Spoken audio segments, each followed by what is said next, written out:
सुदूर सुरट सहर एक स्पिनिंग मिल रे काम करुले केन्द्रापड़ा सन्यासीपुर गाँव युवक त्रिलेख बेहेरा एप्रिल 14 तारिख राति मृत्यु घटी फैक्ट्री रे काम करुवा बेले विद्युत आघात रे मृत्यु घटी अभियोग होइछे। घटना घटिबा परे कंपनी कर्तृपक्ष कौनसी क्षतिपूरण न दे निज मुंडरू दायित्व खसाई देछन्ते। प्रतिवाद रे मृतदेह को रखी कारखाना आगरे धारणा रे बसिछन्ते किछि ओडिया श्रमिक। परिवार को तुरंत सरकारी सहायता जोगाई देबाकू दाबी हेउछे। त्रिलोक मृत्यु पर भांगी पड़ी अभावी परिवार।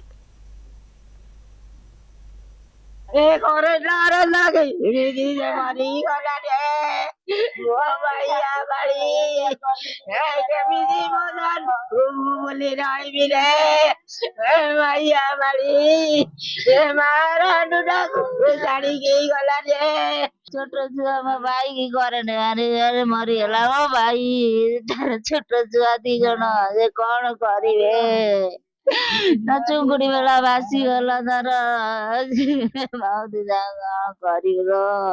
कल 7टा बेले ड्यूटी जाइए सकाल 7टा बेले आसिया 7टा बेले खबर आसला जे भाई डेट करते पिला खबर फोन कले सब कला पुलिस धमकानी कले पुलिस आसी डबा 6टा डबा आसी सब भल कर झामिला भितर साना बाबू भाई अच्छा देखला करेन्ट रे भाई गोड़ पड़ी पिठी पड़ी आज चलिए ग्राम सहयोग मागुच 20 लाख टका देले से तो 50,000 देले संसार भासी जीव करेन्ट रे लागी माजी मरी दाबी ने 20,000 लाख टका दबा कथा बड़ भाई तो अलग आई छुआ दीटा गोटा 2 वर्ष 2.5 वर्ष हम आ गोटा 6-7 वर्ष हम।